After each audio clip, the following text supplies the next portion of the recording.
Hello बच्चों, welcome back to study next classes. अगर आप लोगों ने अभी तक चैनल को सब्सक्राइब नहीं किया है तो चैनल को सब्सक्राइब करके बेल आइकन दबा लें ताकि आगे आने वाले वीडियो में आप लोग मिस ना करें, आप लोगों को नोटिफिकेशन मिलता रहे। चलिए आज शुरू करते हैं पार्ट 7, जिसमें हम लोग पढ़ेंगे डे 61 से लेकर डे 70 तक के सभी वन वर्ड सब्स्टिट्यूशन। तो चलिए शुरू करते हैं। One who has no money यानी कि ऐसा आदमी जिसके पास पैसे नहीं होते हैं उसको गरीब बोलते हैं या पॉपर बोला जाता है यानी कि कंगाल। अ person who is mentally in यानी कि जिसकी दिमागी हालत ठीक नहीं होती है उसको बोलते हैं लुनेटिक यानी कि पागल। To free somebody from all blame यानी कि किसी भी व्यक्ति को सभी दोष से मुक्त कर देना उसको बोलते हैं एक्जिनरेट। इंटेलेक्चुअल और रेयर फाइड इन टेस्ट उसको जाता है हाईब्रो यानी कि बुद्धिमान। The tendency to seek distraction and relief from unpleasant realities especially by seeking entertainment और इंगेजिंग इन फैंटेसी यानी कि कोई बहुत परेशान है किसी पुरानी चीज़ों को लेकर के। मान लो किसी का ब्रेकअप हो गया और वो बहुत ज़्यादा परेशान है तो अपने दिमाग को डाइवर्ट करने के लिए वो कोई ना कोई और काम करने लगता है तो उसी को बोला जाता है स्कैपिज यानी कि पलायनवाद। अगला है often criticised and told what do by somebody else usually a wife और female partner and too big to disagree यानी कि अपनी पत्नी के किसी भी बात को कोई डिसएग्री नहीं करता है, हमेशा उसकी बात को मानता है, उसको बोला जाता है हेनपैक्ट यानी कि जोरू का गुलाम। Member of a band of robbers यानी कि डाकुओं के समूह को क्या बोला जाता है, डाकू के किसी मेंबर को बोला जाता है ब्रिगेंट यानी कि डाकू। अ पर्सन डिस्प्लेइंग एग्रेसिव और एग्जिगरेटेड पैट्रियरिज्म उसको जाता है चौबिनिस्ट यानी कि अंतर्राष्ट्रवादी यानी कि कोई अपने देश से बहुत ज़्यादा प्यार करता है, जैसे अंधा वाला प्यार होता है ना वैसा, उसी को जाता है अंतर्राष्ट्रीयवादी यानी कि चौबिनिस्ट। अ फ्लैट्रियस वोमेन यानी कि ऐसी महिला जो आपसे हंस के बात कर रही है या कोई ऐसे लुभाने वाली काम कर रही है, आपको तो लग रहा है कि लगता है कि मुझसे प्यार ही हो गया, मुझ पर फिदा है, लेकिन ऐसा नहीं होता है। वो सिर्फ आपको ऐसे लुभाती है लेकिन ऐसा उसका कोई इरादा नहीं होता है। उसको बोला जाता है कॉक्वेट यानी कि अपनी सौंदर्य से पुरुषों को मोहित करने वाली। सैडी प्लेस अंडर ट्री यानी किसी भी ट्री के नीचे जो छाया मिलता है ना उसी को बोला जाता है ववर। Of a man confident stylish and charming यानी कि ऐसा आदमी जो कॉन्फिडेंट है, स्टाइलिश है और चार्मिंग है उसको बोला जाता है डेबोनेयर यानी कि सजीला या आकर्षक। अ person who enjoy eating and often it's too much यानी कभी कभी तो बहुत ज़्यादा कोई आदमी खाता है लेकिन वो हमेशा चूज करके खाता है तो उसको आता है गवर्नमेंट यानी कि खाने में रुचि रखने वाला व्यक्ति। A small room for worship यानी कि छोटी एक रूम जिसमें पूजा का सामान रखा जाता है या पूजा किया जाता है उसको रहता है चैपल यानी कि पूजा स्थल चैपल। अ लार्ज रैप्ड और बाउंडेड वुड ऑफ पेपर हे और कॉटन यानी कि कपड़ा का, पेपर का या हे का अगर गट्ठर होता है ना जो बड़ा सा लपेट दिया जाता है, जैसे रोल वगैरह खाते हो तो जैसे लपेटा जाता है और सही लपेट के पेपर हे या कॉटन रखा जाता है उसको आता है वेल यानी कि गट्ठर। अगला है a collection of items of the same type stored in a hidden और इनएक्सेसिबल प्लेस यानी किसी चीज़ को ऐसी जगह पे छुपा देना या ऐसी जगह पे रखना जहाँ पे कोई पहुँच ना सके। इनएक्सेसिबल है यानी कि इनएक्सेसिबल मतलब होता है जहाँ पे कोई पहुँच ना सके आसानी से, उसको जाता है कैचे यानी कि गुप्त भंडार। मोबाइल वगैरह में भी आप लोग देखे होंगे कैचे यानी कि जो छुपा हुआ चीज़ रहता है वो आपको सामने नज़र नहीं आता है उसको कैचे बोलते हैं, वही है ये cache. Of a fortified position unable to be captured और ब्रोकन इनटू यानी कि ऐसी जगह या ऐसी चीज़ें जिसको तोड़ना आसान ना हो, कैप्चर करना आसान ना हो, उसको बोला जाता है इम्प्रेगनेबल यानी कि अजेय। अ पर्सन विदाउट होम जॉब और प्रॉपर्टी यानी कि ऐसा आदमी जिसके पास ना ही घर है, ना ही जॉब है और ना ही कोई प्रॉपर्टी है, उसको बोला जाता है डेरेलिक्ट यानी कि आवारा व्यक्ति। अ person who has an excessive interest in an admiration of themselves यानी कि ऐसा व्यक्ति जो खुद के बहुत ज़्यादा तारीफ करता है उसको जाता है नार्सिसिस्ट यानी कि आत्ममोही। ये सभी 2017 में पूछा गया है। फियर ऑफ पेन यानी कि जिसको दर्द से डर लगता है उसको बोला जाता है एल्गोफोबिया यानी कि शरीर में कष्ट होने का डर। वन हु इज केयरलेस यानी कि जो लापरवाह होता है उसको बोला जाता है reckless. And irrational fear of uncleanness of और डर्ट यानी कि जिसको धूल वगैरह से या गंदगी से बहुत ज़्यादा इरिटेशन होता है या डर लगता है उसको आता है मैशोफोबिया यानी गंदगी का डर। फियर और डिसलाइक ऑफ अगेंस्ट होमोसेक्सुअल यानी कि ऐसे लोग जिसको होमोसेक्सुअल से घृणा होती है उसको बोला जाता है होमोफोबिया यानी कि समलैंगिक लोगों के प्रति प्रबल घृणा। 200th एनिवर्सरी यानी कि जिस किसी भी चीज़ का 200 साल पूरा हो जाता है उसको आता है बाइसेंटेनियल यानी कि 200 साल का। हैपनिंग एवरी 4 ईयर्स यानी कि जो 4 सालों में एक बार होती है उसको आता है क्वाड्रेनियल। हैपनिंग एवरी 5 ईयर्स उसको बोला जाता है क्वेनक्विनियल। द 2000th एनिवर्सरी ये पहले भी आ चुका है, इसको बोलते हैं by millennial. A short story with a moral यानी कि ऐसा छोटी कथा जिसमें कुछ मोरल छिपी हो, कुछ नैतिकता की बातें छिपी हो, उसको आता है पैरेबल यानी कि नीति कथा। टू शेक और ट्रेम्बल यानी कि लड़खड़ाना, डगमगाना, इसको बोला जाता है ओवल यानी कि लड़खड़ाना या डगमगाना। टू मूव योर फिंगर्स और feet around quickly trying to find something और गेट होल्ड ऑफ समथिंग, यानी कि मान लो उजाले में हो, अचानक से लाइट कट गया तो अपने हाथ वगैरह को, पैर वगैरह को इधर उधर मारते हो ना ताकि कुछ मिल जाए, ताकि लाइट वगैरह आ जाए। तो ऐसे ही किसी चीज़ को खोजना अपने हाथ से या पैरों से, अंगुलियों से इधर उधर करके, उसको आता है स्क्रैबल, यानी कि कुछ ढूंढने या पाने के लिए अंगुलियां या पैर घुमाना। Dress with medals ribbons born at official ceremony, उसको आता है रिगेलिया, यानी कि पदक या तमका युक्त पोशाक। मान लो जैसे अवार्ड वगैरह मिलता है, राष्ट्रपति देते हैं बहुत सारे अवार्ड वगैरह, तो बहुत सारे जो आर्मी वाले पर्सन होते हैं वो जाते हैं तो उसमें बहुत सारे मेडल वगैरह लगे रहते हैं उनके कपड़ों में, रिबन वगैरह लगा रहता है, उसी को ले जाता है रिगेलिया, यानी कि पदक या तमका युक्त पोशाक। The inner most part of the building, यानी कि बिल्डिंग का ऐसा पार्ट जिसको खोजने में बहुत मुश्किल हो जाता है, खाना बोल सकते हैं, उसको बोला जाता है पेंट्रेलिया, यानी कि अंदरूनी भाग।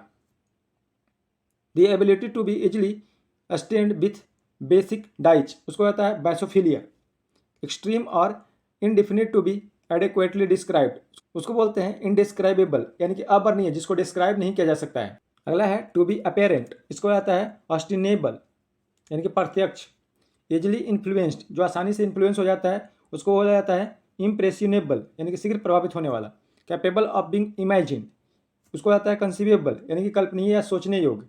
The state of being deprived or right of privilege, specially the right to vote, यानी कि ऐसा आदमी जिसको वोट देने से मना कर दिया गया है, उसको रोक दिया गया है वोट देने से, उसको बोलते हैं डिजेनफ्रेंचाइजमेंट, यानी कि डिजेनफ्रेंचाइजमेंट, तोड़ तोड़ के पढ़ सकते हैं डिजेनफ्रेंचाइजमेंट, मताधिकार से वंचित करना। The act of reducing the amount of something, यानी किसी चीज़ को अमाउंट में कम कर देना, उसको बोलते हैं अबैटमेंट, यानी कि न्यूनीकरण या कमी। To bring an end of a law system और कस्टम, इसको बोलते हैं एबोलिशमेंट, यानी कि किसी भी लॉ सिस्टम या रीति रिवाज को खत्म कर देना। The act of leaving a person thing or place with no intention of returning, यानी कि किसी जगह वगैरह को, किसी आदमी को या किसी प्लेस को छोड़ के जाना वापस ना लौटने के इरादे से, यानी कि पूरी तरीके से त्याग कर देना, उसको बोलते हैं अबैंडनमेंट, यानी कि अबैंडन से बना है, अबैंडन मतलब वही त्यागना होता है, तो अबैंडनमेंट बन गया है पूर्ण त्याग। असेंबली और parliament in which no party has got clear majority, यानी कि असेंबली वगैरह में या कोई भी पार्लियामेंट में कोई भी पार्टी को मेजोरिटी नहीं मिला है, यानी कि जितनी सरकार बनाने के लिए ज़रूरत होती है उतना उनको वोट नहीं मिला है, उसको बोला जाता है हंग। ये लटका हुआ यहाँ पे गलत लिखा गया है, हंग होता है, हंग मतलब लटकना भी होता है एक, लेकिन ये हंग वो वाला नहीं है, यहाँ पे किसी को क्लियर मेजोरिटी नहीं मिला है। A low box like slit to be pulled one by one horse, यानी कि बर्फ़ वगैरह होता है ना, बर्फ़ वाले एरिया, जहाँ पे बर्फ़ वाले एरिया में कुत्ते, जंगली कुत्ते होते हैं या घोड़े वगैरह होते हैं, वो बिना पहिए वाली गाड़ी को खींचते हैं बर्फ़ पे, उसको आता है पंच। अगला है एनिमल एक्सक्रेटमेंट, यानी कि जितने भी जानवर हैं उसके द्वारा निकाला गया मल, उसको बोला जाता है डंग, यानी कि गोबर या लीद। टू एडेयर टू समथिंग, उसको आता है क्लंच, यानी कि चिपके रहना। बिलोंगिंग टू मिडिल क्लास, उसको आता है बॉर्जेस, यानी कि मध्य वर्ग। A kind of soft pliable leather, इसको बोला जाता है शेमॉइश, यानी कि एक प्रकार का मुलायम या लचीला चमड़ा। An opaque mineral which is greenish blue in colour, यानी कि एक मिनरल जो कि ग्रीनिश ब्लू कलर का होता है, उसको होता है टर्क्वाइस, यानी कि फिरोजा रंग का। अंगूठी वगैरह लोग काफ़ी पहनते हैं इसका। A formal expression of praise for someone who has died, यानी कि ऐसा चीज़, मान लो किसी आदमी की मृत्यु हो गई और उसके बाद कोई सभा में उनकी प्रशंसा की जा रही है, उसको आता है इलॉजी, यानी कि प्रशंसा भाषण। अगला है the branch of physical geography dealing with mountains, यानी कि फिजिकल ज्योग्राफी का ऐसा पार्ट जिसमें माउंटेन्स के बारे में पढ़ा जाता है, उसको बोला जाता है पोरोलॉजी, यानी कि पर्वत विज्ञान। अ डिस्ट्रस्ट और हैटर्ड ऑफ रीजन और रीजनिंग, उसको कहता है मिसोलॉजी, यानी कि तर्क द्वेष। The study of microscopic appearance of cells, उसको आता है साइटोलॉजी, सिंपल सा है कोशिका विज्ञान, कोशिका के बारे में अध्ययन किया जाता है। टू बी लकी, इसको आता है फॉर्चुनेट, यानी कि भाग्यशाली। हैविंग एन अर्जेंट नीड और desire which may arouse due to despair और होपलेसनेस, इसको बोला जाता है desperate. Systematic study of election trend, यानी कि इलेक्शन ट्रेंड के बारे में जिस मेथड से स्टडी किया जाता है उसको बोला जाता है सेफोलॉजी, यानी कि चुनाव विश्लेषण। और जो लोग इसको करता है उस आदमी को बोला जाता है सेफोलॉजिस्ट, जो कि पहले आ चुका है, मैं बता चुका हूँ। अगला है the system of doctrines concerning the final matter as death and judgement, उसको बोला जाता है स्चैटोलॉजी, स्चैटोलॉजी, यानी कि नरक और स्वर्ग का सिद्धांत। मतलब कि नरक और स्वर्ग के बारे में जिसमें पढ़ा जाता है, दुनिया कब खत्म होगी, कौन नरक में जाएगा, कौन स्वर्ग में जाएगा, इन सब चीज़ों के बारे में जिस चीज़ में पढ़ा जाता है ना, उसी को बोला जाता है स्टेटोलॉजी, यानी कि नरक और स्वर्ग का सिद्धांत। A statement which is accepted as a true without proof, यानी कि ऐसी चीज़ें जिसको बिना प्रूफ के ही सत्य मान लिया जाता है, उसको बोला जाता है एक्सियम, यानी कि स्वयं सिद्ध कथन। A publication containing astronomical and meteorological information, इसको बोला जाता है अल्मेनक, यानी कि पंचांग। मतलब कि एक तरीके से बोल सकते हैं कैलेंडर वगैरह होता है जिसमें पंचांग वगैरह होता है, उसी को बोला जाता है, जिसमें सभी चीज़ें दी रहती है, उसी को अल्मेनक बोला जाता है, जिसमें एस्ट्रोनॉमिकल और मेट्रोलॉजिकल इन्फॉर्मेशन दिया रहता है। टू एटोन फॉर वंस सिंस, यानी कि जो अपने पापों के लिए पश्चाताप करता है उसको बोलते हैं एक्सपिएट, या प्रायश्चित करना। यह है a person living in a country that is not there on, यानी कि ऐसी देश में रहना जो उसका अपना देश ना हो। मान लो हम लोग इंडियन है, अभी अमेरिका में जाकर रह रहे होंगे, तो वो लोग कहलाता है प्रवासी, यानी कि एक्सपेट्रिएट। टू एक्सप्रेस डिसअप्रूवल, उसको बोलते हैं डिप्रिकेट। पाम रीडिंग, यानी कि जो हाथ के हथेलियों को पढ़ के और जब बताते हैं उसको आता है किरोमेंसी, यानी कि हस्तरेखा विद्या। The practice of foretelling the future by interrupting a randomly chosen passage from a book, especially the Bible। इनके पहले के समय में ऐसा होता था कि बाइबल के कहीं से कि एक पेज को उलट दिया गया और वहाँ पे पढ़ के बताया जाता था कि क्या होगा क्या नहीं होगा, किस चीज़ के बारे में है, तो उसको बताता है बिब्लियोमेंसी। फूड फॉर फार्म एनिमल्स, यानी कि जो फार्म एनिमल्स रहते हैं उनके लिए चारा, उसको बोला जाता है प्रोवेंडर, यानी कि चारा या पशु का भोजन। A light umbrella use to give shade from the suns, यानी कि ये बरसात वाला छाता के बारे में नहीं बात कर रहा है, ये गर्मी वाले छाते के बारे में बात कर रहा है, जो कि हल्का होता है, लाइट होता है, उसके बारे में। उसको बोला जाता है पैरसोल, यानी कि धूप से बचाने वाला छाता। A large group of noisy people who are may become violent, यानी कि बहुत सारे लोग एक जगह इकट्ठा हैं, बहुत ज़्यादा हल्ला गुल्ला कर रहे हैं और हो सकता है कभी भी वायलेंट हो जाए, तो उसको बोला जाता है रेबल, यानी कि भीड़। इवनिंग प्रेयर इन अ चर्च, यानी कि शाम को जो चर्च में प्रेयर होती है उसको आता है वेस्पर, यानी कि गिरजाघर में सायंकाल की प्रार्थना। रेफर्स टू क्लॉथिंग, यानी कि खास करके कपड़े से संबंधित होता है, उसको आता है वेस्चर, यानी कि कपड़ा। अ स्टैंड हैविंग 3 लेग्स, यानी कि ऐसी चीज़ें जिसके 3 लेग्स होते हैं, खास करके ट्राईपॉड वगैरह देखे होंगे जिस पे कैमरा वगैरह रखा जाता है, मोबाइल वगैरह भी खड़ा करने के लिए इस्तेमाल किया जाता है, उसको लेता है ट्राईपॉड, यानी कि 3 पद का। अगला है fear of riding in A car, यानी कि जिसको कार चलाने से डर लगता है उसको बोलते हैं अमैक्सोफोबिया। द फियर ऑफ यूग्लीनेस, यानी कि जिसको बदसूरत लगने से डर लगता है उसको बोलते हैं cacophobia. The fear of sexual relations, यानी कि जिसको यौन संबंधों से डर लगता है उसको ले जाता है xenophobia. Loss of speech due to medical problem, यानी कि जिसको बोलने में दिक्कत आ रही है, जिसके बोली खत्म हो गई है, चली गई है मेडिकल प्रॉब्लम की वजह से, यानी चोट वगैरह लगने की वजह से या किसी भी वजह से वो बोल नहीं पाता है, तो उसको बोला जाता है अफेसिया, यानी कि बोली बंद होना। अगला है state of loss of smell, यानी कि जिसको सूंघने की क्षमता चली जाती है, खत्म हो जाती है, जैसे कोरोना वगैरह में हो रहा था, उसको आता है anosmia. The loss of ability to taste, यानी कि जिसका टेस्ट खत्म हो जाता है उसको आता है hypogeusia. The trace or remnant of something that is disappearing or no longer exist, यानी कि ऐसी चीज़ें जो अब नहीं है, खत्म हो चुकी है, उसका कुछ बचा हुआ अवशेष कहलाता है, उसको बोला जाता है वेस्टिजेज। और drug use to treat migraine attack, यानी कि माइग्रेन अटैक में जो दवा का इस्तेमाल किया जाता है उसको बोला जाता है triptan. Repeat the main point, उसको बोला जाता है रिकैपिचुलेट, यानी कि संक्षेप में दोहराना। A fine netted fabric made of upper natural or man made fibres, उसको बोला जाता है tricot. One extremely fond of one's wife, उसको आता है इक्सोरियस, यानी कि पत्नी प्रेमी, जो पत्नी से बहुत ज़्यादा प्रेम करता है उसी को आता है uxorious. A dead body usually of a person, उसको आता है कॉप्स, यानी कि शव। A piece of land almost surrounded by water or projecting out into a body of water, उसको आता है पेनिनसुला, प्रायद्वीप। A piece of land surrounded by a water, इसको ले जाता है आइसलैंड। बहुत सारे लोग आइलैंड और पेनिनसुला में कन्फ्यूज होते होंगे। देखो आइलैंड ऐसा होता है कि मान लो कि ये एक ज़मीन का टुकड़ा है और इसके चारों तरफ पानी भरा हुआ है, चारों तरफ से पानी भरा हुआ है, इसको बोला जाता है आइलैंड, द्वीप। और पेनिनसुला जो होता है वो 3 ही टाइप से तरफ से भरा होता है। जैसे मान लो ये है ज़मीन का टुकड़ा, इसका इधर तरफ से पानी है, इधर तरफ से पानी, इधर तरफ से पानी है, लेकिन एक तरफ से ज़मीन से कनेक्टेड है, तो उसको बोला जाता है पेनिनसुला। तो अभी कन्फ्यूजन नहीं होना चाहिए। अगला है place where cows are sheltered, यानी कि ऐसी जगह जहाँ पे गायों को बांधा जाता है उसको बोला जाता है वायर, यानी कि गौशाला। अगला है bearing eggs and not young ones, यानी कि जो अंडे देती है उसको बोला जाता है ओविपेरस, यानी कि जो बच्चे देती है उसको बोला जाता है विविपेरस, वो ऑलरेडी पहले बता चुके हैं। Piece of writing full of phrases, यानी कि ऐसा किसी के बारे में बहुत ज़्यादा प्रशंसा वाली चीज़ें लिखना, प्रशंसा पत्र उसको बोला जाता है पेनेग्रिक, यानी कि प्रशंसा पत्र। The study of ancient writing systems, उसको आता है पेलियोग्राफी, यानी कि प्राचीन शिलालेखों का अध्ययन जो करता है उसको आता है palaeography. A discussion between enemies or people who disagree in order to try and find a way of solving a problem, यानी कि दो जो दुश्मन है उसके बीच में जो बातचीत करके ख़त्म करने की कोशिश करता है लड़ाई झगड़ा को, उसको आता है पैरले। लायबल टू सिन, यानी कि पेकेंट, यानी कि पापमय। Concluding part of a speech, यानी किसी भी स्पीच का जो कंक्लूडिंग पार्ट होता है, लास्ट वाला पार्ट होता है जो लिखा जाता है, उसको आता है पेरोरेशन। यानी कि उपसंहार या नतीजा। अ शेक और ट्रेम्बल इन अ पर्सन्स वॉइस, यानी किसी भी कोई आदमी बोल रहा है तो घबरा रहा है या थरथरा रहा है, उसके बोली में थरथराहट नजर आ रही है, उसको बोला जाता है क्वेबर, यानी कि थरथराहट। एग लेइंग मैमल्स, एक लेइंग मैमल्स है लेकिन फिर भी ये अंडा देती है, इसका नाम है platypus. Low level tract of uncultivated grassland, उसको आता है मिडो, यानी कि घास का मैदान। और fertile spot in desert where water is found, यानी कि डेजर्ट में ऐसी जगह जहाँ पे पानी पाया जाता है, जहाँ पे फर्टिलिटी है, जहाँ पे कोई चीज़ उगाया जा सकता है, उसको बोला जाता है वासिस।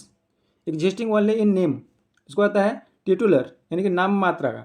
जैसे मान लो गांव देहात में या कहीं पे शहर में भी ऐसा होता है, किसी को मुखिया जी नाम रख दिए या किसी को मंत्री जी करके बुलाते हैं, तो उनका सिर्फ नाम है, सिर्फ नाम का नाम है, उनके पास कोई पावर वगैरह नहीं है। तो वही कहा है कि एग्जिस्टिंग ओनली इन नेम, यानी कि सिर्फ नाम है, उनके पास पावर नहीं है, नाम मात्र का, उसी को जाता है titular. The state of being unmarried, उसको जाता है मेडनहुड, खास करके लड़की के बारे में बात कर रहा है, उसको जाता है कुंवारापन लड़की का, यानी कि कुंवारी लड़की, मेडनहुड।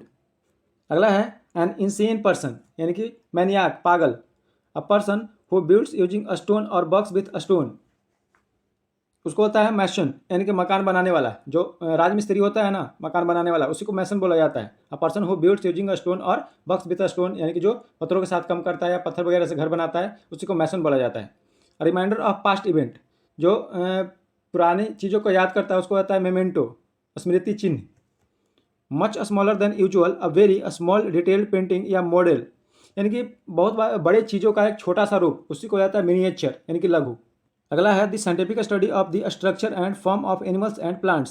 साइंटिफिक स्टडी जो किया जाता है स्ट्रक्चर वगैरह का, आकृति वगैरह का, उसी को जाता है मॉर्फोलॉजी, ये पीछे भी आ चुका है, आकृति विज्ञान। यानी pathology of the peripheral nerves, यानी कि नर्व्स वगैरह के बारे में जो पढ़ता है, नस वगैरह के बारे में जिसमें पढ़ाई होती है, उसको जाता है न्यूरोपैथी। एन आइडिया और बिलीव अबाउट समथिंग, उसको जाता है नोशन, यानी कि धारणा।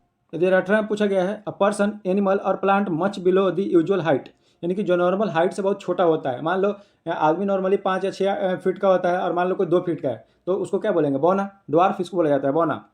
Measures of capacity equal to 8 gallons equivalent to 36.4 litres used for corn fruits liquid etc। देखो लिक्विड वगैरह, फ्रूट वगैरह, लिक्विड वगैरह या कॉर्न वगैरह को मापने के लिए जो एक मेजरमेंट है जो इस्तेमाल किया जाता है, 8 गैलन के बराबर होता है या 36.4 लीटर के बराबर होता है, उसको आता है वुशेल। A woman who has magical powers, यानी कि ऐसी औरत जिसके पास मैजिकल पावर्स हो, उसको आता है विच, यानी कि जादूगरनी।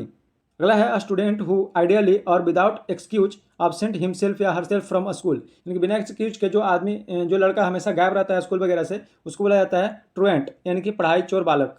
अ पर्सन हु ड्रॉज और प्रोड्यूसेज मैप्स, जो मैप्स वगैरह के बारे में पढ़ाई करता है, जो मैप्स को बनाता है, उसको बोला जाता है कार्टोग्राफर, यानी कि मानचित्रकार। A person without a settled home or regular work who wanders from place to live by begging, यानी कि जो भिक्षा मांग करके यहाँ से वहाँ घूम करके खाता है, कहीं एक जगह स्थायी नहीं रहता है, तो उसको बोला जाता है वेग्रेंट, यानी कि आवारा। अ पर्सन एनिमल और plant belonging originally to a place, उसको आता है नेटिव, यानी कि मूल निवासी।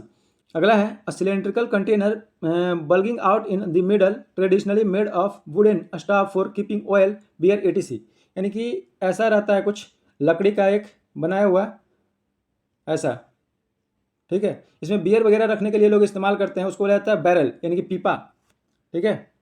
अगला है man who has magical powers, यानी कि आदमी जिसके पास मैजिकल पावर होता है उसको बोला जाता है विजार्ड, अभी पूछे भी बताएं। और जो औरत होती है उसको बोला जाता है witch. An inscription on the tombstone written in memory of a deceased, यानी कि जो मरा हुआ आदमी होता है और जिसको सबको जहाँ दफनाया जाता है उसके ऊपर एक पत्थर भी लगा होता है जिसपे कार्विंग किया रहता है, यानी कि लिखा रहता है, उसी को बोला जाता है एपिटाफ, यानी कि समाधि लेख। अगला है large thick flat piece of stone और कंक्रीट टिपिकली स्क्वायर और रेक्टेंगुलर इन शेप, यानी कि बड़ा सा पत्थर जो स्क्वायर टाइप का होता है उसी को बोला जाता है स्लैब, यानी कि पत्थर या किसी ठोस पदार्थ का टुकड़ा। अगला है a public building in ancient Rome date was round at one and and has 2 rows of column supporting the roof or a large church with a similar design, मतलब कि पहले का ऐसा होता था कि ऐसा है कुछ ऐसा बना होता था, ऐसा सही से बन नहीं रहा है, इस टाइप का बना होता था गुम्बद टाइप का, उसको बोला जाता था basilica. An enclosure to keep the birds in, यानी कि जहाँ पे पक्षियों को रखा जाता है उसको बोला जाता है aviary. Person living at the same time, यानी कि जो समकालीन होते हैं ना उसको बोला जाता है कंटेम्पररीज, यानी कि समकालीन। मान लो दो राजा हैं जो एक ही समय के काल के हैं, लेकिन भारत के ही अलग अलग क्षेत्रों में राज्य करते थे। मान लो कोई कश्मीर में राज्य कर रहा है तो कोई कहीं साउथ में राज्य कर रहा है, किसी भी जगह पे, तमिलनाडु मद्रास में, तो एक ही समय के हैं, तो उसी को समकालीन कहा जाता है। Fellow citizens of a country, यानी कि एक ही देश के निवासी, उसको आता है कंपैट्रियोट, यानी कि हमवतन। इनकैपेबल ऑफ बीइंग रिपेयर्ड, जिसको रिपेयर नहीं किया जा सकता उसको बोला जाता है इरिपेरेबल, यानी कि जिसकी मरम्मत ना की जा सके। अ person who can see the future, यानी कि ऐसा आदमी जो फ्यूचर को देख सकता है, उसको जाता है शेर, यानी कि भविष्य दृष्ट, यानी कि शेर। A family of young animals, उसको जाता है ब्रूड, यानी कि एक ही मादा पक्षी के सभी बच्चे होते हैं। A family of young animals, उसी को ब्रूड बोला जाता है। अगला है बोस्टफुल फेलो, इसको जाता है स्वैस वकलर, यानी कि डींग मारना। ये बोस्टफुल का मतलब वही होता है डींग हाँकना, सिर्फ फालतू का डींग हाँकना।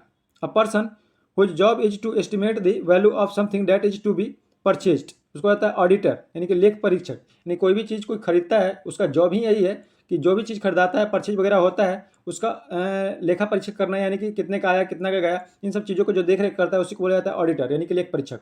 ये 2018 में आया हुआ है। A quiet person who is more interested in his own thoughts and feelings than in spending time with others people, यानी कि जो दूसरों के साथ इतना जल्दी घुलता मिलता नहीं है, जो अपने आप में ही मशगूल रहता है, जो अपने आप में ही फुल रहता है, अपने आप अंदर ही अंदर, तो उसको बोला जाता है इंट्रोवर्ट, यानी कि अंतर्मुखी। और जो सभी से घुल मिल जाता है, आसानी से बाहर निकलता है, समाज में आसानी से घुल मिल जाता है, सभी से बात करता है, उसको बोला जाता है extrovert. A large deep metal pot used for cooking over an open fire, उसको आता है कल्ट्रन। कल्ट्रन मतलब हंडा होता है। मान लो कि ये एक बड़ा सा ऐसा हंडा बना हुआ है और इसमें बड़ा सा डंडी ऐसा लगा हुआ है, ठीक है, जिसको ओपन फायर में, मतलब कि ऐसे नीचे से लकड़ी का आग लगा दिए बड़ा सा और कहीं पे, और उसमें खाना बनाते हैं ना, तो उसको हो जाता है कैल्ट्रन, यानी कि हंडा। देखो अगला भी है कि a small metal cooking pot with a long handle typically having legs. Simple सा ये समझ लो ना कि हम लोग स्पैचुला वगैरह इस्तेमाल नहीं करते हैं, या तवा वगैरह जो लंबी डंडी का बना होता है, उसी को बोला जाता है स्किलेट, यानी कि लंबे दस्ते की कड़ाही, ठीक है। देखो अगला एक और है, a large deep pot used both in the oven as well as serving vessels. देखो इसको परोसने के लिए भी इस्तेमाल किया जा सकता है और इसको खाना बनाने के लिए भी इस्तेमाल किया जा सकता है। ऐसे बर्तन को बोला जाता है कैसरोल, हांडी। फ्लावर्स और leaves woven together in a circle for placing a coffin और अ ग्रेव। सिंपल सा समझ लो कि कोई मर जाता है तो उसके ऊपर जो हार चढ़ाया जाता है ना, उसको जाता है रिथ। रिथ यानी कि फूलों का हार। An arrangement of flowers which is worn और हंग एज अ डेकोरेशन, यानी कि फूलों को अगर सजावट के लिए लगाया जाता है शादी ब्याह में, या कोई अरेंजमेंट वगैरह किया जाता है शादी ब्याह में, या कोई और ऐसे चीज़ें होती है, तो उसको बोला जाता है गार्लैंड, यानी कि माला से किसी व्यक्ति या वस्तु को सुसज्जित करना। अ trade that is prohibited by law, यानी कि ऐसा ट्रेड जो अवैध घोषित कर दिया गया है, जो लॉ के द्वारा प्रोहिबिटेड है, रोक लगा दिया गया है, उसको जाता है इलिसिट, यानी कि अवैध। अगला है not suitable for the situation, यानी किसी भी सिचुएशन के लिए कोई भी सुटेबल अगर नहीं होता है तो उसको जाता है इनएप्ट, यानी कि अनुपयुक्त, उपयुक्त नहीं है। ड्रीम लाइक और नॉट बेस्ड इन रियलिटी, यानी कि ड्रीम लाइक मतलब कि ड्रीम स्वप्न है, ये सपना है, ओरिजिनलिटी नहीं है, उसको जाता है इल्यूसिव, यानी कि मिथ्या। टू गिव अप थ्रोन, देखो गिव अप का मतलब ही होता है त्याग देना, ठीक है, तो इसी से बना है to give up the throne, यानी कि एब्डिकेट, त्यागना। अगला है टू अरेंज फॉर मनी और property to be given to somebody after your death, यानी किसी के डेथ के बाद जो जितने भी पैसे वगैरह होते हैं या जो भी उसके खानदानी जो भी चीज़ें बची रहती है, खेत वगैरह जो भी है, वो ट्रांसफ़र कर दिया जाता है उसके बाल बच्चों को, उसी को जाता है विक्विथ, यानी कि वसीयत में देना। To send something to someone, यानी कि किसी को कोई चीज़ भेजना, कोई भी चीज़ भेज सकते हो, सामान भेज सकते हो, पेपर भेज सकते हो, या कोई डॉक्यूमेंट भेज सकते हो, तो उसको भेजने को बोलता है कंसाइन, यानी कि भेजना। To take control of a position of power especially without having the right to, उसको आता है शर्प, यानी कि हड़पना, सर्प है शर्प, यानी कि हड़पना। सिंपल सा है कि आपके कि कोई आया और आपका ज़मीन हड़प के ले गया, उसके पास कोई अधिकार नहीं है कंट्रोल करने का, लेकिन वो आपसे ज़बरदस्ती छीन लिया, उसी को आता है शर्प, यानी कि हड़पना। One who embraces voluntary death for sake of one's country, यानी कि जो अपने देश के लिए जान दे देता है, उसको बोला जाता है मार्टर, यानी कि शहीद। A person whose job is to represent his or her country in a foreign country, for example in an embassy, यानी कि मान लो इंडिया का कोई एम्बेसी खुला हुआ है अमेरिका में, तो अमेरिका में आदमी जो रहेगा वो इंडिया को रिप्रेजेंट करेगा उस एम्बेसी में, उसको बोला जाता है डिप्लोमेट, यानी कि राजनयिक। A diagram showing the path of planets, उसको जाता है जोडियक, यानी कि राशि चक्र। Something which is fit to be eaten, यानी कि जिसको खाया जा सकता है, एडिबल कहलाता है। अनप्लीजेंट टू टेस्ट और ईट, यानी कि खाने में जो अच्छा न लगे, अस्वादिष्ट, स्वादिष्ट का उल्टा क्या होगा, अस्वादिष्ट, यानी कि अनप्लीजेंट है टेस्ट में, उसको आता है अनप्लेटेबल, यानी कि अस्वादिष्ट। अगला है something which can not be understood, यानी कि जिसको आसानी से समझा ना जा सके, इसको बोलते हैं इनकम्प्रीहेंसिबल, यानी कि समझ से बाहर। Sole right to make and sell some invention, यानी कि किसी ने कोई चीज़ बनाया है, उसी को उसका बेचने का अधिकार है और बनाने का अधिकार है, उसको बोला जाता है पेटेंट, यानी कि एक कसब अधिकार, यानी कि उसका अधिकार सिर्फ है, दूसरे कोई उसी सामान को बेच नहीं सकता है या बना नहीं सकता है। A valuable object that has belonged to a family और सेवरल जनरेशन, यानी कि ऐसी कोई महंगी चीज़ जो किसी एक ही फैमिली को बिलोंग कर रही है, बहुत लंबे समय से जनरेशन टू जनरेशन चली आ रही है, उसको जाता है एयरलूम। एच साइलेंट रहता है, एयरलूम पढ़ा जाता है पैतृक संपत्ति। One helps a person in need, यानी किसी जरूरतमंद को मदद करना, उसको जाता है सैमरिटन, यानी कि नेक आदमी। One who is great lover of books, यानी कि जो बुक से बहुत ज़्यादा प्यार करता है, उसको बोला जाता है बिब्लियोफाइल, यानी कि पुस्तक प्रेमी। A person who is sexually attracted to children, ऐसा आदमी या ऐसा पर्सन जो बच्चों के प्रति सेक्सुअली अट्रैक्टेड होता है, उसको कहता है पीडोफाइल, यानी कि बाल कामुक। अगला है person who has an affection for unknown और फॉरेन ऑब्जेक्ट्स, कल्चर्स और पीपल, यानी कि ऐसा आदमी जिसको विदेशी चीज़ें बहुत अच्छी लगती है, विदेशी वस्तुएं, चाहे वो वस्तुएं हों, कल्चर हो या लोग हों, विदेशी लोग काफ़ी पसंद आते हैं, उसको जाता है जीनोफाइल, यानी कि विदेशी व्यक्ति वस्तु के प्रति प्रेम रखने वाला। A fictitious name use by an author, यानी कि ऐसा नाम जो उसका ओरिजिनल नहीं है लेकिन सिर्फ वो लिखने के लिए लिख दिया है, उसको जाता है pseudonym. Evidence that proves that a person was an another place to at a time of a crime and so could not have committed it, यानी कि मान लो कि किसी का मर्डर हो गया और मर्डर होने के वक्त जिस पे शक जा रहा था वो आदमी उस समय उस शहर में था ही नहीं, तो वो तो क्राइम कर नहीं सकता है। उसी चीज़ को बोलते हैं एलिबी, यानी कि अपराध के समय अन्यत्र उपस्थित होने का कथन। अगला है मेड और done by someone whose name is not known और नॉट मेड पब्लिक, यानी कि कोई काम जो करता है उसको और वो अपना नाम नहीं लिखता है, तो उसको आता है एनोनिमस, यानी कि गुमनाम। A place for storing guns and military equipment, उसको आता है आर्सेनल, यानी कि शस्त्रागार, जहाँ पे बहुत सारे शस्त्र रखे जाते हैं, जैसे बंदूक भाला वगैरह रखा जाता है। इनकेपेबल ऑफ बिंग करेक्टेड, यानी कि जिसको करेक्ट नहीं किया जा सकता है, जिसको संशोधन नहीं किया जा सकता है, उसको बोलते हैं इनकॉरिजिबल, यानी कि असंशोधनीय। अगला है a place where fruits tree are grown, यानी कि ऐसी जगह जहाँ पे फ्रूट्स का ट्री उगाया जाता है, उसको जाता है ऑर्चर्ड, यानी कि फल वाटिका। That which can not be satisfied, यानी कि जो कभी सेटिस्फाइड होता नहीं है, उसको बोला जाता है insatiable. The act of looking back on past time, उसको रहता है रेस्ट्रोस्पेक्शन, यानी कि जो अपने पीछे की चीज़ों को मुड़ करके देखता है कि मैंने क्या गलत किया, क्या नहीं गलत किया, किस वजह से आज हम यहाँ पे हैं, तो उसको रहता है रेट्रोस्पेक्शन, यानी कि अपने चीज़ों को पीछे मुड़कर देखना। The careful examination of your own thoughts, feelings and reasons of behaving in a particular way, उसको आता है इंट्रोस्पेक्शन, यानी कि आत्मविश्लेषण। जो पीछे मुड़ करके देखता है उसको तो बोलते हैं रेट्रोस्पेक्शन, लेकिन जो अपने अंदर झांक के देखता है कि मैंने क्या गलत किया, अपने अंदर झांक के जो देखता है उसको जाता है इंट्रोस्पेक्शन, यानी कि आत्मविश्लेषण। अगला है अ स्टेट ऑफ परफेक्ट बैलेंस, उसको जाता है इक्विलिब्रियम, ये तो आसान है, मतलब बराबर होना। One who walks in sleep, यानी कि ऐसा आदमी जो नींद में चलता है, उसको बोला जाता है सोमनाबुलिस्ट, यानी कि नींद में चलने वाला। अगला है द टाइम और date twice each year at which the sun crosses the celestial equator when day and night are of equal length about 22 September and 20 March, यानी कि ये तो जी के एक तरीके का है कि 20 मार्च और 22 सितंबर को दिन और रात बराबर होते हैं। वही ये बोला है कि 2 टाइम्स हर साल आते हैं, उसको क्या बोला जाता है, उसको बोला जाता है इक्विनॉक्स, यानी कि विषुव, जब दिन और रात बराबर होते हैं। अगला है person walking rather than travelling in a vehicle, यानी कि जो गाड़ी से न चल करके पैदल नहीं चलता है, उसको बोलते हैं पेडेस्ट्रियन, यानी कि पैदल चलने वाला। That which can not B heard, यानी कि जो सुन नहीं सकता है, उसको बोला जाता है इनऑडिबल, यानी कि ना सुनने लायक, अश्राव्य। That must be respected and not attacked or destroyed, उसको बोला जाता है इनवायलेबल, यानी कि अनुलंघनीय। One who does not tire easily, जो आसानी से थकता नहीं है, उसको बोला जाता है इनडिफैटिगेबल, यानी कि न थकने वाला। Capable of being filled with air, उसको जिसमें हवा भरी जा सके, उसको जाता है इनफ्लैटेबल, यानी कि जैसे फुटबॉल वगैरह होता है ना, वो फ्लैट रहता है, उसको हम हवा भर सकते हैं, तो उसको बोला जाता है इनफ्लैटेबल। इनकेपेबल ऑफ बिंग रीड, जिसको पढ़ा नहीं जा सकता है, उसको बोला जाता है eligible. Not clearly expressed, known, described और डिसाइडेड, उसको कहता है वेग, यानी कि अस्पष्ट, जिस जो साफ साफ नहीं लिखा है, जिसको आसानी से डिस्क्राइब नहीं किया जा सकता है, डिसाइड नहीं किया जा सकता है, एक्सप्रेस नहीं किया जा सकता है, उसी को वेग बोला जाता है। टू अनइम्पॉर्टेंट टू कंसिडर, यानी कि जिसको कंसिडर नहीं किया जा सकता है, जो अनइम्पॉर्टेंट है, जो महत्वपूर्ण नहीं है, उसको बोला जाता है ट्रिवियल, यानी कि महत्वहीन। एक्सट्रीमली स्मॉल, जो बहुत ज़्यादा काफ़ी छोटा होता है, उसको बोला जाता है डिमिन्यूटिव, यानी काफ़ी छोटा। लाइबल टू ब्रेक इजिली, जो आसानी से टूट जाता है, उसको बोला जाता है ब्रिटल, यानी कि भंगुर। The part of a countries government responsible for its legal system, यानी कि किसी भी देश में जो लीगल सिस्टम के लिए जिम्मेदार होता है, उसको जाता है जुडिशियरी, यानी कि न्यायपालिका। A group of people who have the power to make and change law, यानी कि एक ग्रुप ऑफ पीपल्स होते हैं जिनके पास पावर होता है किसी भी कानून को बनाने का या ख़त्म करने का, उसको हो जाता है लेजिस्लेचर यानी कि विधानमंडल। अगला है डिनोटिंग और relating to the part of a political administration with responsibility for putting into effect law drawn up by the legislature, इसको हो जाता है एग्जीक्यूटिव यानी कि कार्यकारी। An instrument for measuring the atmospheric pressure, इसको हो जाता है बैरोमीटर वायुदाब मापी। An instrument for measuring and indicating temperature, इसको हो जाता है थर्मोमीटर। और an instrument for measuring electric current in amperes, इसको हो जाता है आमीटर। देखो तीन चीज़ें हैं, एक जिससे एटमॉस्फेरिक प्रेशर को मापते हैं, ये सब तो जीके है एक तरीके से, इसको बोला जाता है बैरोमीटर। जिससे टेम्परेचर मापा जाता है उसको बोला जाता है थर्मोमीटर। और जिससे करंट मापा जाता है उसको बोला जाता है आमीटर। इजिली ब्रोकन, जो आसानी से टूट जाता है उसको बोला जाता है फ्रेजाइल, ऐसे फ्रेगल पड़ते हैं भंगुर। इजिली बेंट या फ्लेक्सिबल, उसको जाता है प्लाइएबल यानी कि लचीला। अगला है able to be drawn out into a thin wires, जिसको तार के तरीके से खींचा जा सकता है उसको बोला जाता है डक्टाइल। जैसे मेटल, जैसे मान लो सोना को बहुत लंबे तार जैसा खींचा जा सकता है, पतले से पतले, वो टूटता नहीं है, उसी को बोला जाता है ductile.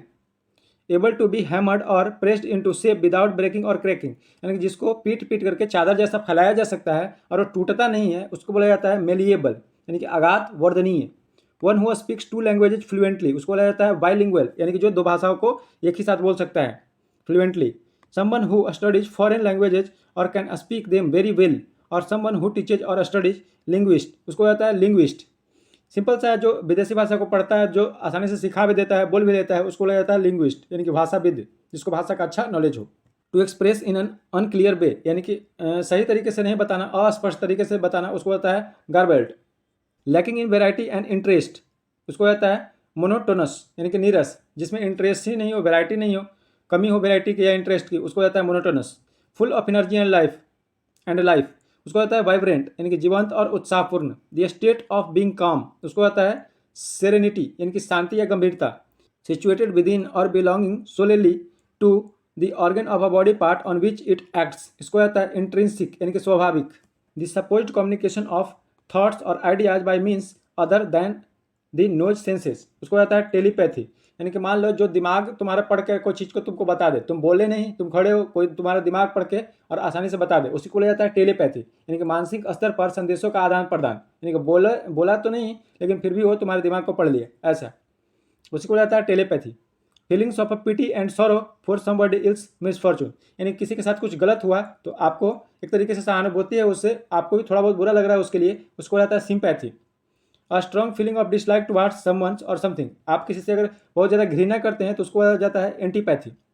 The ability to understand and share the feeling of another, उसको आता है एम्पैथी।